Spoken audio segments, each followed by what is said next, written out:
वो जब्र भी देखा है तारीख ने अहदों का, वो जब्र भी देखा है तारीख ने अहदों का। लम्हों ने खता की थी, सदियों ने सजा पाई।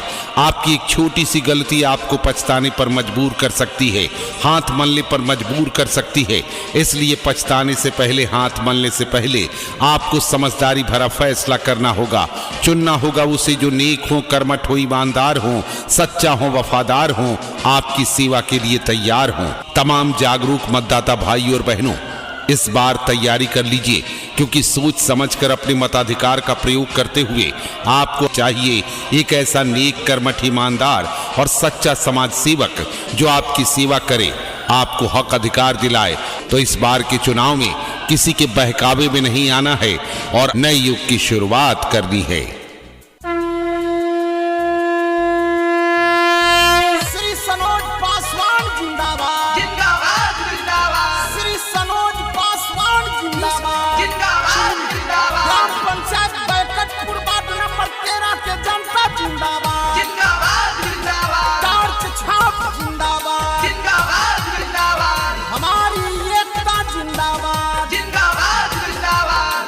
Recording by Bajrang studio Gyanpur. Paswan ji के पंचा बनाई हो, पंचा बनाई हो। सानोज पासवान जी के पंचा बनाई हो, उहे हाथिन साचा उम्मीदवार जी। फिर से जीतई है अब की बार जी। सानोज पासवान जी के पंचा बनाई हो, पंचा बनाई हो। सानोज पासवान जी के पंचा बनाई हो, उहे हाथिन साचा उम्मीदवार जी। ए जी फिर से जीतई है अब की बार जी। श्री सनोज पासवान जिंदाबाद, जिंदाबाद जिंदाबाद। श्री सनोज पासवान जिंदाबाद, जिंदाबाद जिंदाबाद। Gram panchayat Baikatpur ward number 13 के जनता जिंदाबाद, जिंदाबाद जिंदाबाद। टॉर्च छाप जिंदाबाद, जिंदाबाद जिंदाबाद। हमारी एकता जिंदाबाद, जिंदाबाद जिंदाबाद। बैकटपुर वार्ड 13 से हाथिन उखार हो। चाचा चाची भैया भाभी करिहा विचार हो। चाचा चाची भैया भाभी करिहा विचार हो। टॉर्च छप है चाचा उनकर निशान हो। क्रमांक संख्या 4 पर रखिहा ध्यान हो। मोहर लागई है चाची जन बिसाराई है, जन बिसाराई है, जन बिसाराई है। मोहर लागई हो चाचा जन बिसाराई हो। हाथ जोड़ी करेलन गोहार जी। ए चाचा फिर से जीतई है अब की बार जी। श्री सनोज पासवान जिंदाबाद, जिंदाबाद जिंदाबाद। श्री सनोज पासवान जिंदाबाद, जिंदाबाद जिंदाबाद। Gram panchayat Baikatpur ward number 13 के जनता जिंदाबाद, जिंदाबाद जिंदाबाद। टॉर्च छाप जिंदाबाद, जिंदाबाद जिंदाबाद। हमारी एकता जिंदाबाद, जिंदाबाद जिंदाबाद। सनोजा बउआ के जी तब की बार हो। सबके सम्मान मिली, सबके अधिकार हो। सबके सम्मान मिली, सबके अधिकार हो। सनोजा भैया के जी तब की बार हो। सबके सम्मान मिली, सबके अधिकार हो। कर दी सावास चाचा होई विकास हो, होई विकास हो, होई विकास हो।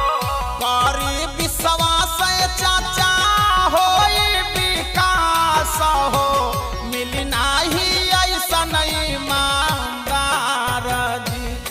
चाची फिर से जीतई अब की बार जी। श्री सनोज पासवान जिंदाबाद, जिंदाबाद जिंदाबाद, श्री सनोज पासवान जिंदाबाद, जिंदाबाद जिंदाबाद, ग्राम पंचायत बैठकपुर वार्ड नंबर 13 के जनता जिंदाबाद, जिंदाबाद जिंदाबाद, टार्च छाप जिंदाबाद, जिंदाबाद जिंदाबाद, हमारी एकता जिंदाबाद। जिंदाबाद जिंदाबाद, वोटा काटावा के मनिहाना बात हो, सुख दुख में सानोज बउआ दिहन सबके साथ हो, सुख दुख में सानोज बउआ दिहन सबके साथ हो। कौनो वोटा काटावा के मनिहाना बात हो, सुख दुख में सानोज भैया दिहन सबके साथ हो। मथवा पर हथवा धोके दे दया आशीर्वाद हो, दे दया आशीर्वाद हो, दे दया आशीर्वाद हो। मथवा पर हथवा धोके दे दया आशीर्वाद हो, हाथ जोड़ी करेलन गोहार जी। ए चाची फिर से जीतई अब की बार जी। श्री सनोज पासवान जिंदाबाद, जिंदाबाद जिंदाबाद, श्री सनोज पासवान जिंदाबाद, जिंदाबाद जिंदाबाद, ग्राम पंचायत बैठकपुर वार्ड नंबर 13 के जनता जिंदाबाद, जिंदाबाद जिंदाबाद, टार्च छाप जिंदाबाद, जिंदाबाद जिंदाबाद, हमारी एकता जिंदाबाद। जिंदाबाद जिंदाबाद, मजदूर किसान खातिर लड़ेलन चुनाव हो, जाति पाति के उनका नहीं भेद भाव हो, जाति पाति के उनका नहीं भेद भाव हो। सनोज भैया के एक आरामान हो, स्वर्ग से सुंदर बनी जनता के मकान हो। कहे न बोले चाचा मानिला बतिया हो, मानिला बतिया हो, मानिला बतिया हो। हाथ जोड़ी नावल कहे मन चाचा बतिया हो, गा के करेलन पराचार जी। ए चाची फिर से जीतई अब की बार जी। सनोज भैया के चाचा पंच बनाई हो, पंच बनाई हो। सनोज बउआ के चाचा पंच बनाई हो, उहे हाथिन साचा उम्मीदवार जी। हे चाची फिर से जीतई अब की बार जी। शिक्षित सुयोग करा मठऊ उम्मीदवार हो, मठऊ उम्मीदवार हो। शिक्षित सुयोग सबसे हथ मिलन सार हो, हाथ जोड़ी करेलन गोहार जी। ए चाची फिर से जीतई अब की बार जी। ए चाची करे नावला पराचार जी। ओ चाचा इनके जीतई अब की बार जी। हे चाची फिर से जीतई अब की बार जी। Recording by Bajrang studio Gyaspur.